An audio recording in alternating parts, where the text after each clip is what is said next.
ત્યાં કર્ણવેદ કૂપ ઉપર બાળકના કાન વિંધાવ્યા। ત્યારબાદ શ્રી મહાપ્રભુજીએ બાળકને છઠ્ઠા માસે ગોકુળમાં અન્નપ્રાશન કરાવ્યું અને ત્યાં ચતુર્માસ વ્યતીત કર્યો।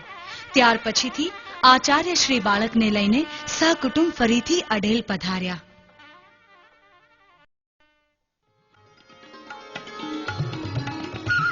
श्री बालकृष्ण लालजीना एक स्वरूप ने श्री विठ्ठलेशनी बाल मनोवृत्ति सेवा में लागी रहे ए हेतुसर खेल सहित सेवा माटे श्री महाप्रभुजीए बाळक श्री विठ्ठलेश ने शिरे पधरावी दीधा।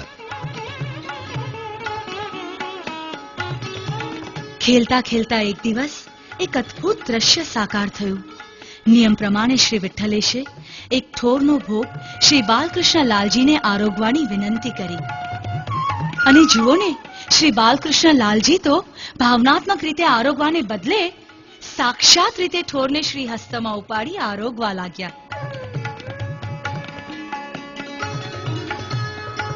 આ જોઈને બાલ શ્રી વિઠ્ઠલેશે બાલ સુલભ પ્રકૃતિને વશ થઈ ઠોરની ખેંચતાણ કરવા માંડી।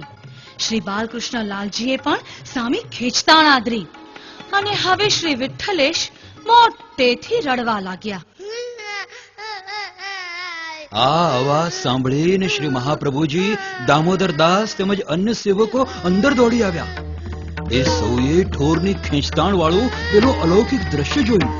ए जोईने सौए अत्यंत प्रसन्नता अनुभवी।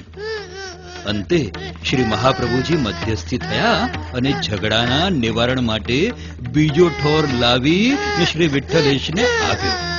तरत श्री विठ्ठलेशे बीजो ठोर श्री बालकृष्ण लालजीने आप्यो।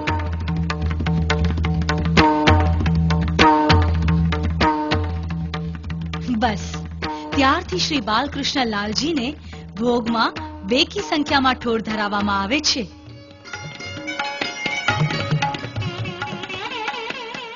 બાલ્યકાળની રમતમાં પણ જ્યાં સ્વરૂપ અને સેવા જ શામેલ હોય ત્યાં સારસ્વત કલ્પની શ્રી હરિની લીલાને સાકાર થવામાં શી વાર। અને આમ શ્રી વિઠ્ઠલેશ ઝડપથી બાલ્યાવસ્થા વટાવવા લાગ્યા।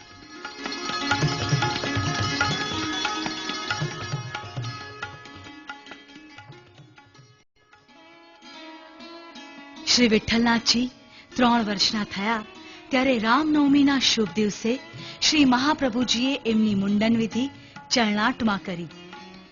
શ્રી વિઠ્ઠલનાથજી વિવિધ પ્રકારની ચેષ્ટાઓ દ્વારા માતૃચરણ અને પિતૃચરણને બાળ લીલાનો આનંદ આપતા આપતા કિશોરાવસ્થામાં પ્રવેશ્યા।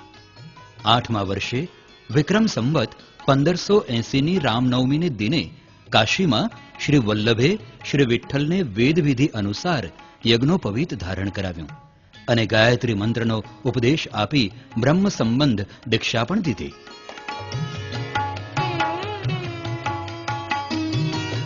પછીથી આચાર્યશ્રીએ શ્રી વિઠ્ઠલેશજીને વેદના અધ્યયનનો સ્વયં આરંભ કરાવ્યો।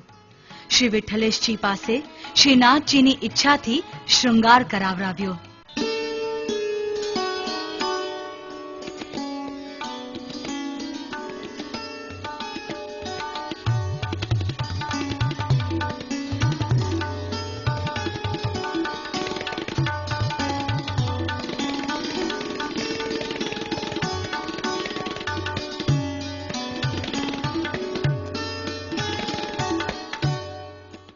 श्री विठ्ठलेशजी ने सर्व प्रकारनी विद्यामां निपुण बनाववा माटे श्री वल्लभाधीशे वेदना अध्ययन उपरांत सेवा विधि समजावी।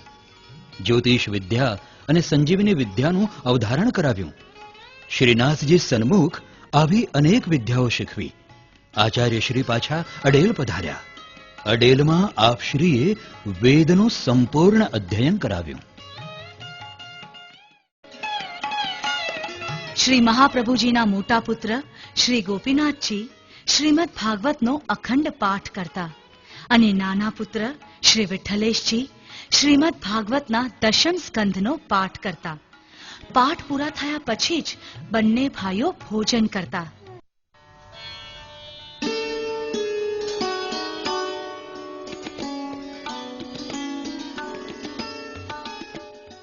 आ कारणथी श्री महाप्रभुजीए श्रीमद भागवतना सार रूप श्री पुरुषोत्तम सहस्र नामनी रचना करी।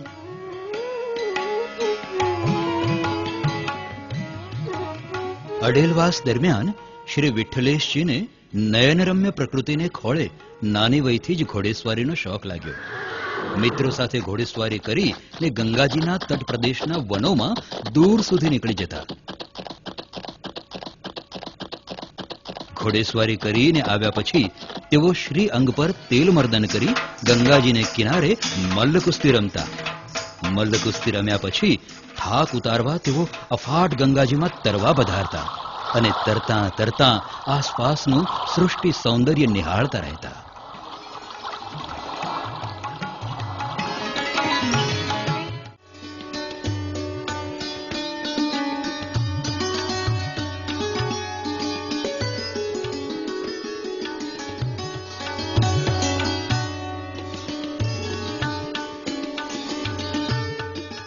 શ્રી વિઠ્ઠલેશજીને એટલી નાની વયમાં ચિત્રકળા પણ બહુ ગમતી.